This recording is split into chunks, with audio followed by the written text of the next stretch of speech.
지난달 온타리오주 토론토의 부동산 시장은 거래가 줄고 집값 상승세도 주춤해졌습니다.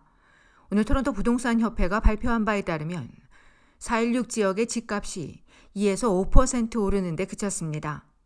단독과 반단독, 타운하우스의 거래가 없다 보니 가격 오름세도 주춤하고 있습니다. 905 지역도 거래 건수는 줄었는데 단독주택이 많이 팔리면서 집값은 평균 20% 넘게 올랐습니다. 지난달에는 특히 콘도 거래가 눈에 띄게 늘었습니다. 4.16 지역의 콘도 거래는 4.2%, 905 지역은 무려 17.2%나 증가했습니다. 인구가 증가하지 않는 침체에도 첫 주택 구입자들의 수요가 높다 보니 콘도 판매가 강세를 보였습니다. 협회에 따르면 지난달에는 9,390채가 팔려 1년 전 11,000여 채보다 15% 줄었으나 7월의 평균 거래량을 웃도는 수준을 유지했습니다. 광역 토론토의 평균 거래 집값은 106만 2,256달러로 전년 대비 12.6% 상승했습니다. 협회는 일부 지역에서 두 자릿수 가격 오름세가 이어지고 있는 데다 이주민이 증가할 텐데 주택이 추가 공급되지 않는다면 집값 오름세는 지속될 수밖에 없다고 전했습니다. 동시에 월세 가격도 상승하게 될 것이라고 협회는 덧붙였습니다.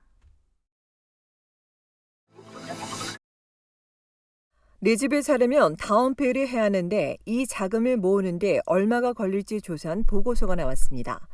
내셔널은행은 중산층이 세전소득의 10%를 저축해 다운페이를 마련하는 데 필요한 기간을 토론토와 밴쿠버 등 전국의 주요 도시 10곳을 기준으로 알아봤습니다. 그 결과 평균 57개월, 즉 5년을 모으면 됐었는데 올해는 69개월, 즉 6년이 나왔습니다. 1년 만에 12달을 더 모아야 다운페이가 가능해지는 겁니다. 지역에 따라선 수십 년씩 걸리기도 합니다. 온타리오주 토론토는 평균 집값이 120만 달러로 이 집을 사려면 26년 6개월 동안 돈을 모아야 합니다. 콘도를 사는 데는 5년이 걸리는 것으로 나왔습니다. 해밀턴은 6년 6개월, 오타와 가티노는 4년이 예상됩니다. 평균 집값이 147만 달러인 브리티시 콜롬비아주 밴쿠버는 토론토보다 더 길어 34년을 꾸준히 저축해야 하며 콘도는 57개월입니다. 빅토리아도 28년을 모아야 하고 콘도는 47개월로 조사됐습니다. 알버타주 캘거리와 에드먼턴은 각각 3년과 2년 6개월이 필요했고 퀘벡주 몬트리올은 3년 6개월, 퀘벡시는 2년으로 10개 도시 중 가장 짧았습니다. 이번 조사에 따르면 가구당 몰기지 비중은 소득의 절반에 가까운 45%에 달했습니다. 은행은 최근 2년 동안 최저금리에 소득은 늘었지만 올 들어 집값이 큰 폭으로 올라 가구당 소득 증가를 앞질렀고 몰기지 이율까지 오르면서 집값을 따라가기 위한 부담은 더 늘었다고 전했습니다.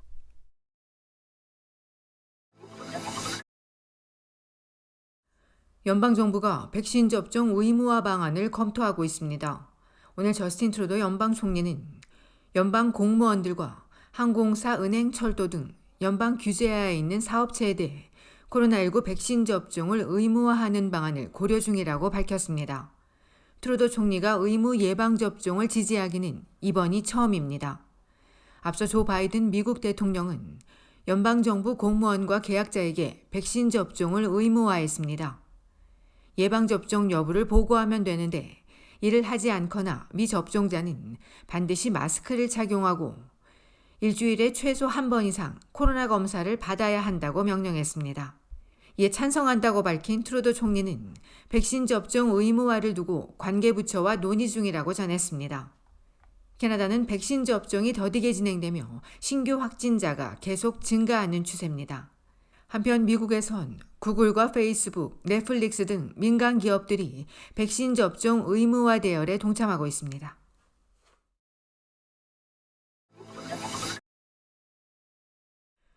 온타리오주의 코로나19 신규 확진자 수가 다시 200명을 돌파했습니다.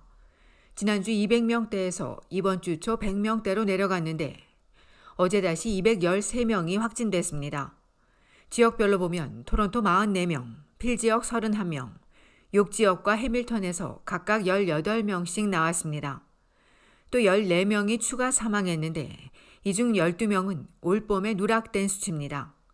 이로써 지금까지 온주의 누적 확진자 수는 55만 1,338명, 총 사망자 수는 9,374명입니다. 오늘 온주보건당국은 60세 이상인 백신 미접종자가 감염 시 병원에 입원할 확률은 접종 완료자보다 무려 15배 높다고 지적했습니다. 또 감염률도 접종 완료자보다 미접종자가 8배 더 많았습니다. 이외에 퀘벡주는 5월 말 이후 처음으로 300여 명의 신규 환자가 나왔고 알버타주도 206명 늘었습니다. 상황이 이렇다 보니 전국의 신규 확진자 수는 1,000명에 육박하고 있으며 일주일간 일평균 확진자 수도 865명까지 늘었습니다. 한편 백신 접종률이 크게 오르지 않고 있다는 지적입니다. 온주에선 어제 5만 8천여 명이 접종해 3월 18일 이후 최저치를 기록했고 7월 초 하루 10만 명이던 퀘벡주도 요즘엔 6만 명에 그치고 있습니다. 이런 가운데 오늘 퀘벡주가 백신 여권 도입을 발표했습니다. 9월쯤으로 예상되는데 구체적인 도입 방법에 대해선 조만간 추가 발표될 예정입니다.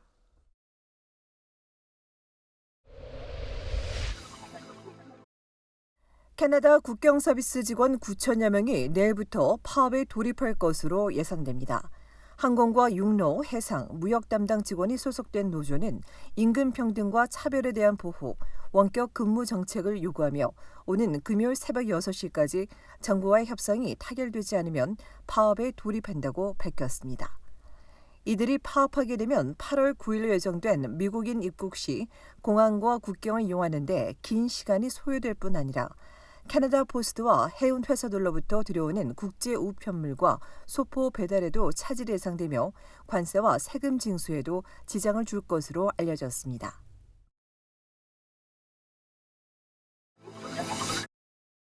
브리티시 콜롬비아주의 하루 신규 확진자가 342명이 나오면서 5월 27일 이후 최다를 기록했습니다. 이들의 절반인 171명이 인테리어 보건지역에서 나오고 프레이저 보건지역 66명, 밴쿠버 코스탈 보건지역 57명, 아일랜드 32명, 북부 보건지역 13명으로 인테리어 지역의 확산세가 이어지고 있습니다. BC주 우세종으로 자리 잡은 델타 변이로 인해 일주일간 일평균 확진자 수도 6월 초 이후 처음으로 200명을 넘어섰습니다.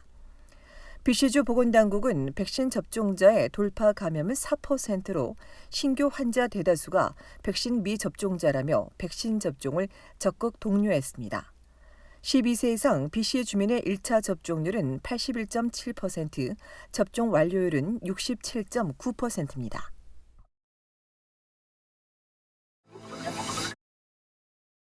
전국 의사협회와 간호사협회가 보건의료계 종사자들의 코로나19 백신 접종 의무화를 촉구했습니다. 코로나19 변이 확산에도 백신 접종률이 답보 상태를 보이자 이들 협회는 환자와 관련해 인력을 보호하고 의료 시스템을 안전하게 유지할 수 있도록 백신 접종을 가로막는 장애물을 제거해 줄 것을 각주 정부와 기관에 촉구했습니다. 이들은 백신 접종을 가로막는 구조적인 장애를 지적하며 백신 접종을 위한 휴무 조치나 후유증에 대비한 유급휴가 도입을 요구했습니다. 일찍이 정부가 보건의료 인력을 우선 접종 대상에 포함했으나 실질적인 접종 현황은 파악되지 않고 있으며 연방이나 각주 정부도 이들에 대한 코로나 백신 접종 의무화를 추진하지 않고 있습니다.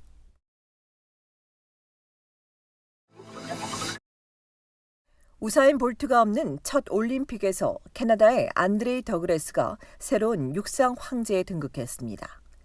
온타리오주 말캄 출신인 더그레스는 2020 도쿄올림픽 육상 남자 200m에서 19초 6위로 캐나다 기록을 0.33초 앞당기며 금메달을 목에 걸었습니다.